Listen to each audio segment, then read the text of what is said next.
How do you think they're gonna do here at PMWC in the finals? Tentunya kan kamu di sini datang sebagai pendukung Vitality juga. Gimana pendapatmu tentang tim Vitality yang sudah bertanding di PMWC ini? Terus habis itu juga gimana harapan kamu kepada tim Vitality? Harapan saya untuk tim Vitality, terakhir Indonesia mengangkat Piala Dunia di 2019. Semoga di 2026 ini bisa kembali mengangkat Piala Dunia kembali. Dan saya mensupport Vitality sangat-sangat dengan keras, dengan antusias yang besar bersama dengan viewer saya di live streaming. Bahkan mereka sudah meramaikan stiker-stiker Bigetron dan Vitality di kolom komentar. Mereka full support buat Vitality hari ini.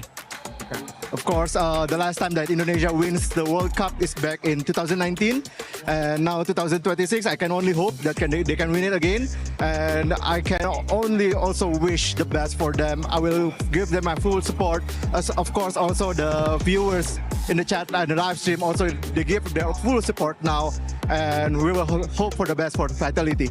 How have the chat been since you've been here? Like, how has the experience been while you've been co-streaming right here with the event going on behind you? What's the chat been like? How has the streaming experience been for you here on the main stage? Jadi gimana pengalaman kamu tentang live streaming di Paris di EWC ini? Begitu pula juga dengan ya, apa sih vibes chatnya dari selama ini yang bertanding dan juga pengalaman kamu juga live stream di sini? Pertama-tama mungkin dari peralatannya ya kok, karena peralatannya di sini benar-benar bagus, benar-benar disupport banget. Saya senang banget bisa difasilitasi buat bisa jadi co-stream di sini. Dan untuk viewers di live chat, mereka semua senang karena melihat peralatan yang proper ada di sini. First of all, I just want to say this is like the best equipment I have ever found. This is like a full equipment that I never even used myself. So it's just like a very surreal experience so far. Yeah. Well, and Jang, it's an absolute pleasure to have you here at EWC. PMWC has 2 more days of competition, and we can't wait to see you on your co-stream popping off. So thank you so much for joining us in this interview. Enjoy the rest of your experience here, and we'll check back in with you on Sunday. Back to you guys. ไม่ออกติดกูหันหลังสมองนะติดขวาตัวเดียวที่เหลืออีกตัวหนึ่งน่าอยู่ซ้ายไม่จอดนะมีเคก็มีตาสุดอ่ะตัวเดียวตรงนั้นตัวเดียวจอดให้ผมดิไอ้เกอร์เจนเกอร์ลึกกันเราเกอร์ลองได้คิวป่ะตัวท้ายอ่ะได้หมดเลย E-Arena coming in hot, wanting to maintain that first place. And boy, what a start for this team here in day 2, even though we're going to be playing some matches from day 1.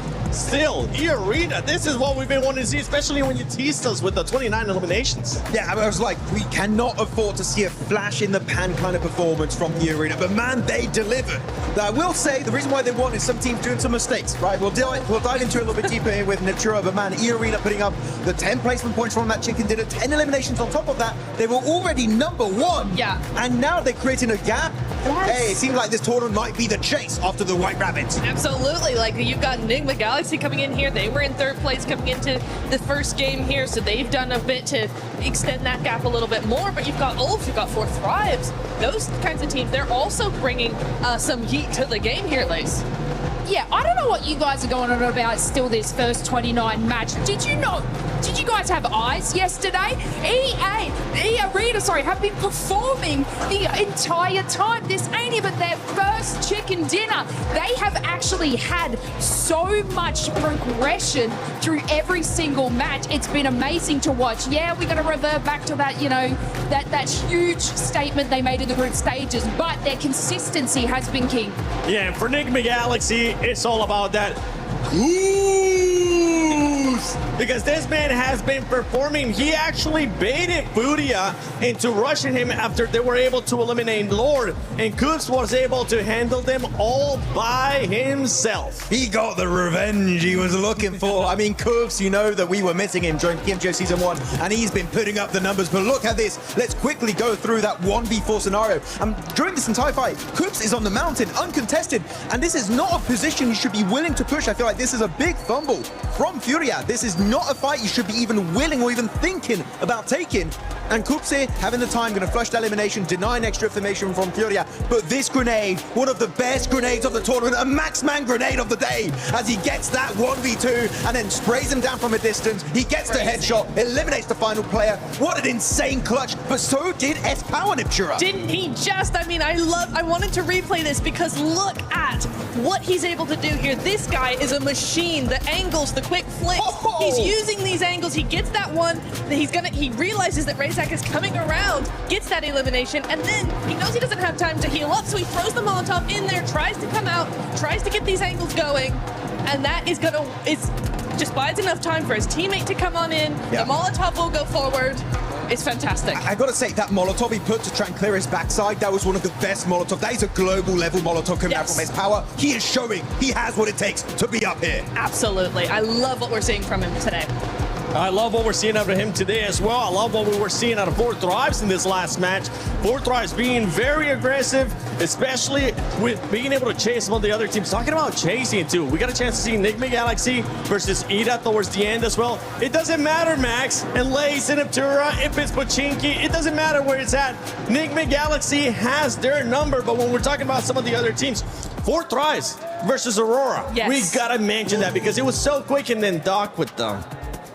We're not going to talk about Aurora. We're not going to talk about it. I'll talk about Four Thrives though. Look, they had such an immense sort of split hold in the hillside while Aurora was sort of making their rotate, and it was only a matter of time before they were able to do that. And what we were obviously touching on yesterday is their pacing. So obviously when they get that first contention and then following up with the fight, their pacing is back to what we want to see. So it's very, very impressive that they were able to do that. Unfortunately, they did have IQ at the southern side trying to find a position in zone whilst that contention was going on. Nongjin Red Force was sort of running up the eastern side, so they kind of like fell a little bit short there trying to move in because there wasn't much cover for them to sort of progress through that. And I mean, then it was just down to, you know, a little solo, and unfortunately he was found out because Top actually was sitting on top of a building, and that's probably the best spot and the only spot that could have been played. Yeah, absolutely. I'm very, very, very happy with Four Thrives. T24 especially coming in clutch there. He's back on that long range with the Mini. He's back supporting his teammates really, really well. And the whole squad is just looking very, very different from yesterday into today. They're looking very confident. They look like they know what they're doing. They have those final decision-making skills back and at them. And here we see him, 6th place, coming in clutch here.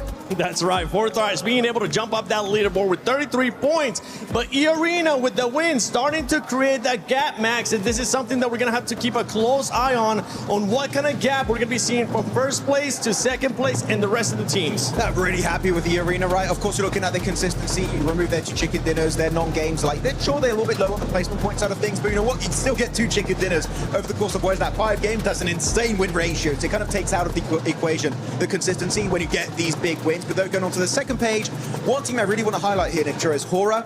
I feel like this should have been at least bare minimum a podium finish. Yes. But the moment E-Arena just slightly started pushing up on the mountain, they crumble and they give the high ground position for free. I think Hora really threw that game. They're not the only ones. Ulf did the exact same thing. They did the exact same thing here. And hopefully they don't do it again. Hora threw that game, but I did like the aggressiveness that we got a chance to see out of Hora, and I'm hoping that it's going to continue on here. Let's see what's going to be happening on the 2nd Miramar, because it's getting spicy here. Hot Jukes. John, take it away. I'll tell you what's going to happen. The aggression is going to be at an all-time high here. We've already seen multiple 1v4s to start us off here. And I think we're just getting started. A whole bunch of matches left to go. My Jukes next to the legendary John Allen. 1 game down and a whole bunch more to go. Oh yeah, we've got our 2nd Miramar today, of which we're going to be treated to 4 Miramars over the course of today. We're going to end on 12 matches played total of our 18-match set. We're going to set that smash boundary. A lot to play for today. And if the Arena can continue to perform in the way that they are, that smash boundary is going to be so far away from everybody else, it's not even going to be worth thinking about. And that is what they're going to be doing. You heard Max say it earlier. Everyone's going to be chasing the White Rabbit here in this tournament. You can see the fans are so hyped, excited, beauty side of things, pumped up, waiting for them to start making something happen. Unfortunately, they got taken out by Coops in that one. It is what it is, but a bounce back is imminent. That's for sure. 1st place, $500 million. 2nd place, $250,000. So a lot of money is on the line here, folks. Now let's see which team is going to push themselves and try to catch E-Arena. It's not just about that cold, hard cash. It's about that warm feeling in your heart when you realize you are the new champions here. at the PMWC at the EWC. For 2026, there's no team here to defend that title, right? Alpha 7, don't know where they've gone. They must have gone home or something, you know, so, something like that. Yangon Galacticos also not making it to these finals, but it's time for another team to sit on that throne, to sit atop the rest. Let's get see. Things going. Yeah, let's see which team it's going to be here. Southern playing path here on this one. Oh, so yeah. we're mixing things up for sure. And this is going to be that second Miramar match. So after this one, if it wasn't hot already, we're going in Toronto, right? Oh, so that's going to be a crazy change of pace. Top player so far, you can see Milu right there, 3,000 damage. What a day this guy had yesterday, man. Everything considered, this guy is an absolute monster. And let's just see where Tianbo will end up. All these teams, so many big names, so many top squads. Enigma Galaxy, honestly, I really want to give this squad so much props. I mean, to be in second place, considering that these guys dealt with so many hot drops, is pretty insane. Yeah, over on Erangel, it certainly was the main feature of their early games. Fortunately for them, though, Ida didn't do anything other than just sort of give points to them, it seemed like. So it was kind of only really one map where Four Thrives actually third-partied it in that hot drop, where Enigma Galaxy didn't actually have a pretty okay start to their Erangels, right? So for me, it's definitely Ida that needs to move today, but we'll be seeing that later on. And they have been able to profit quite nicely. I mean, you get those 4 points right at the start of the match. That's a good profit already, right? I was talking about how I want to see consistency across a lot of games, across the whole set, rather than just these big pop-offs once or twice over the course of it. And that's exactly what you want, right? If you're able to get 4 points, it's not unlikely you can get 1 or 2 more, and that is a massive boon to your point-scoring tally. That's what Enigma Galaxy have been able to find. Yeah, and again, fortunately for them, it works out with the fact that A7's not here. They're taking El Pozo, which is one of the highest loot areas, if not the highest, in this map. So they're going to be very, very well kitted. They've made some great plays this tournament so far. And yeah, you know, we were talking about them in Erangel. Ida did feed them, essentially, but you still got to beat them. You know what I'm saying? And it's not easy to win a hot drop and keep everybody up. And they're able to do it time and time again, but E-Arena catching out IQ Four Thrives. That's a huge loss for them. Oh, that is nasty. Not a good opener, and a pretty great opener for E-Arena. Put themselves now on 69 points total. Nice. And they get a free buggy delivery. What more could you ask for? Unfortunate there for Four Thrives to be losing a player like that. That's a little bit careless, I think, in my book. Should have been a little bit more aware of the surroundings, but not to be. E-Arena causing problems already this match. Man, E-Arena making it happen. Looking on over to Four Thrive saying "Kapkun krap." That means thank you in Thai. Oh, okay. Yes, it does. Yes, it does. Very, very happy so far. 69 points on top of leaderboards, and only just beginning.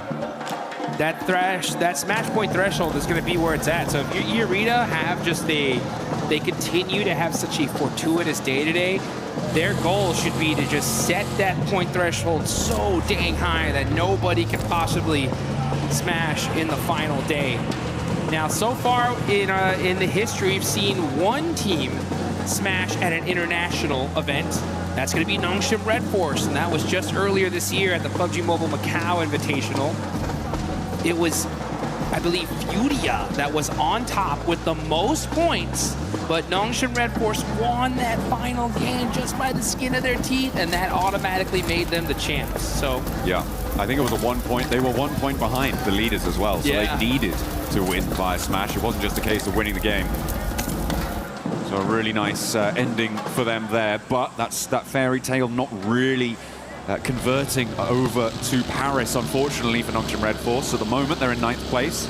Still very much doable, but they have got a little bit of a way to go on that one.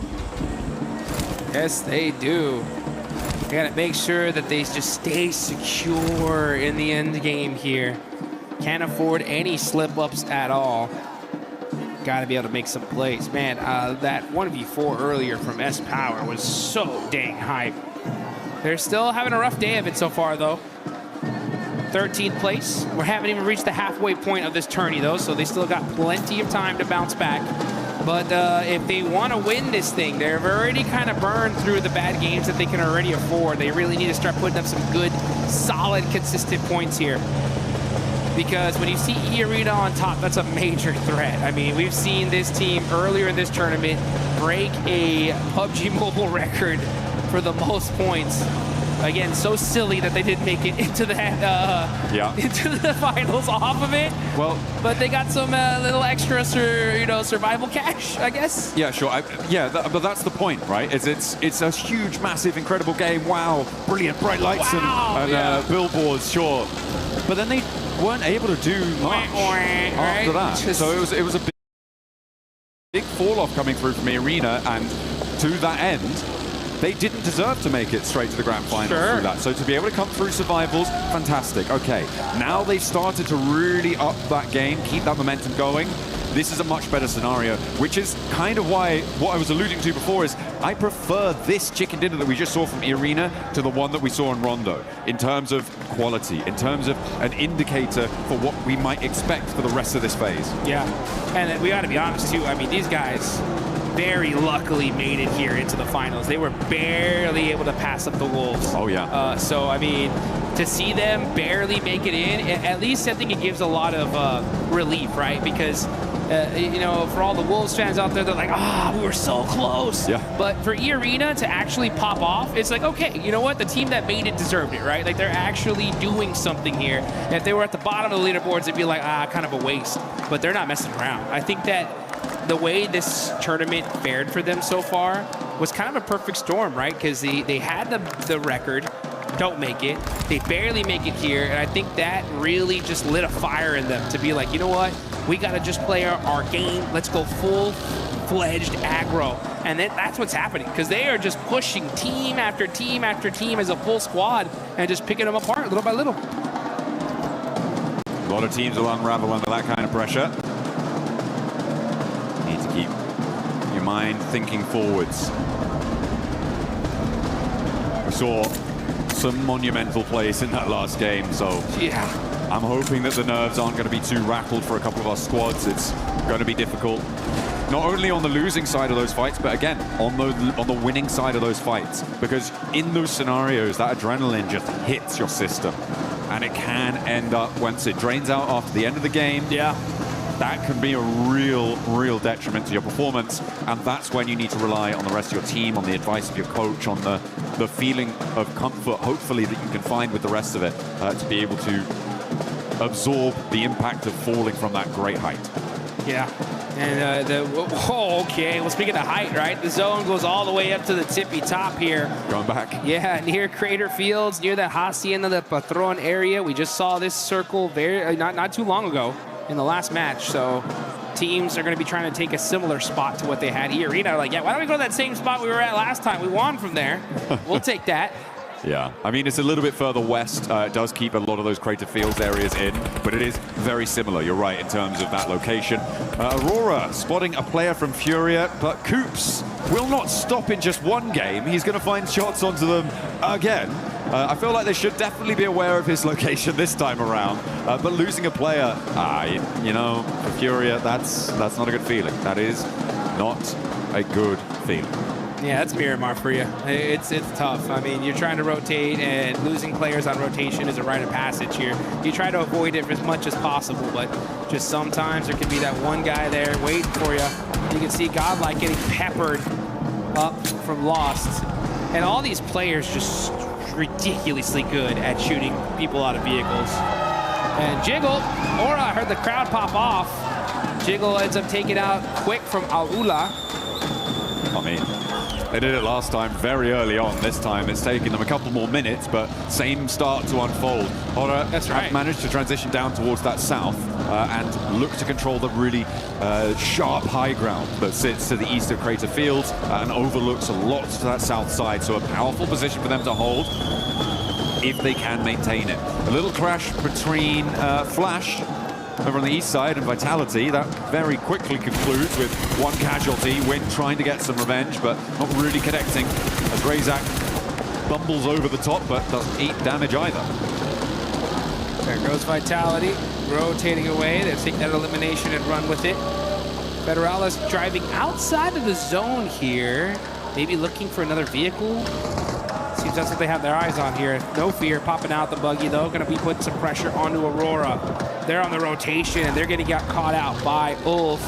No Fear's going to push up a little bit closer here. Scarface through the nade into the building, catches out top, and that is Aurora getting picked apart here in match number 2. Only one player now left standing. I do not think Doc is going to get the back up. He is over 500, probably about 700 meters away from them right now in the shadow of Nigma Galaxy on the west side. You just can't move. This is an easy set of flushes coming through. Ulf have got this roadside compound. They've got quite a decent amount of cover. It's Horror who sit on their northwest across the road, up on that high ground. So for them, for Ulf, I'm feeling like they're fairly safe. This next circle might put more pressure on them, but being as central as they are, it's unlikely. Yeah, they're sitting pretty. They don't pretty much have to move very much. Yeah, they don't have to move at all here with this next circle. Vitality, though, over there by water treatment, they're going to have to push on in. Near Nongshim Red Force on the south side are going to have to get into some battles here very, very shortly. And that's just because Nongshim always land on that southern end. So a northern circle like this makes them late to the circle. We'll see what their decision-making is here as Tianba looking to put themselves in a slightly more central position as Sleepy gets a nice knock there on Aaron. S2G are also pushing in from this northeast side. Aaron down, allows Tianba to move in. Eagle and Milu in with the same vehicle, but there's a beautiful spray down. What a response coming through from Solus, holding in the face of the push. QZ wants to try and turn it around, but Solus has more left in the ammunition. Wow! Will find a third. Looking for now the last player of Tianba. QZ with the M249 is being hunted. Ketch steps into the fight as well to assist his teammate, but there is still more to do. QZ won't go down, but he finally falls, and Solus stands in the face of Tianba, says not today. Not today, indeed, as Ulf with a beautiful stiff arm onto Tianba. And oh, you can see the pressure is on. You can see the player Gavin Ketch relieved after that one. What a play from Solus, though, to be able to shut him down. There you go. Tian bounced out of that compound. It was not to be. I mean, what a lineup there. A little bit wayward on the crash. It felt discoordinated between the two players in the vehicle. Not quite what you want to see from Tianba. I don't want to say lazy. I feel like it was being harried by Horror with the off angles there on the northwest side. S2G were putting pressure on the back of that, and it became a little bit too chaotic. They couldn't quite find their way through it. There was no way that they could navigate that storm, unfortunately. But for Solus, that is a monumental clip farm. Not quite a 1v4, Jukes, but it was pretty damn close. That's as close to a 1v4 as it gets here, folks. I'm telling you, big plays coming out of here in the finals. Axel getting naded up pretty good, peppered by Al-Ula. This is with the replay here. Solus with these headshots. Taking out that duo. And still finding himself some good movement here. Yeah, as soon as he sees QGZ, comes on out, pops a nade on accident, and gets the knock. Oh, okay, we're back in with Alola versus Vitality. One over the top, looking for another as well. There are 3 players alive on side for Alola, but there is damage pouring back over towards Vitality as Razy now and Axel have to step into the fight to try and keep this one going. Razak gets shut down though as S2G are flowing out to third party on the north side here. Kamikaze, Solke, both moving into position. Lost is out on a north wide flank too. And Axel trying to find some high ground here, trying to find an off angle. Razy just forced to just run out in the open, no vehicle to his name. Trying to be able to help out Federalis. Federalis is knocked, and it looks like he will be thirsted here because it's taking a long time. Meanwhile, S2G decided to just back things up. Say, you know what, we don't want none of this zone going down south. Let's prioritize that instead. And Razy is going to start cresting that hill. Can he spot out one of these players of Al-Ula? He sees Rep. When he's going to take that shot? No, does not see a good sight line. Decides to back on up. Yeah, it doesn't have the team shots to be going, well, doesn't have a team to take shots with, is more accurate here for Razy. you need to be 100% sure that you can lock down a knock, or maybe even a flush. Ida getting rolled down by Orangutan there. Nicely done, but there's still a little bit more to do. Ida being devastated yet again.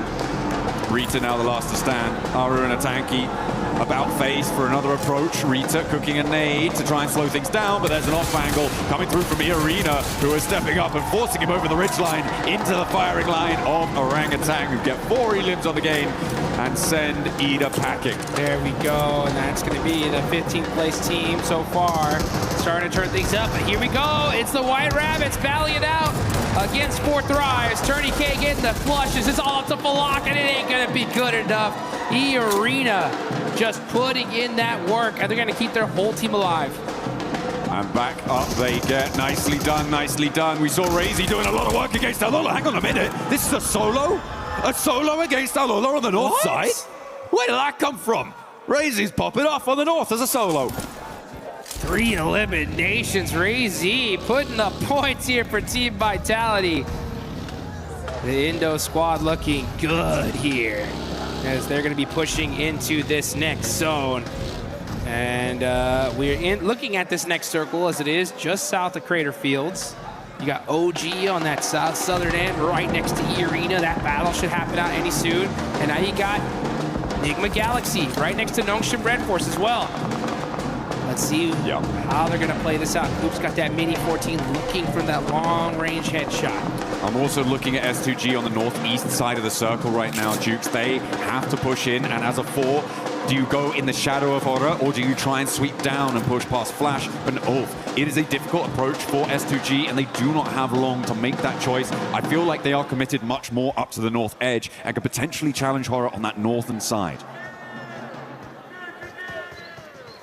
Let's see how this is going to play out. Schwepp's got the high ground as well. This is still only stage 4 here, folks. Admino does get knocked, though, from Godlike and flushed. So it's only going to be 2 players up for the side of Godlike. OG in the same boat with the duo. Driving around, just trying to get a little bit of intel. Dawkins nearby. You got to watch out for that. Meanwhile, Aura from the high ground are trying to catch S2G out on the rotate here. Sleepy is able to put some suppressive fire, keep him away for now. Kamikaze's buggy is smoking, and he's gonna get popped out of here by No Fear. Oh, that is a scary sight, cresting the ridgeline, No Fear. Spiking the heart rate of S2G as they try and make their way in. They did have to make that choice in the end. But moving in, they've managed to get 3 through.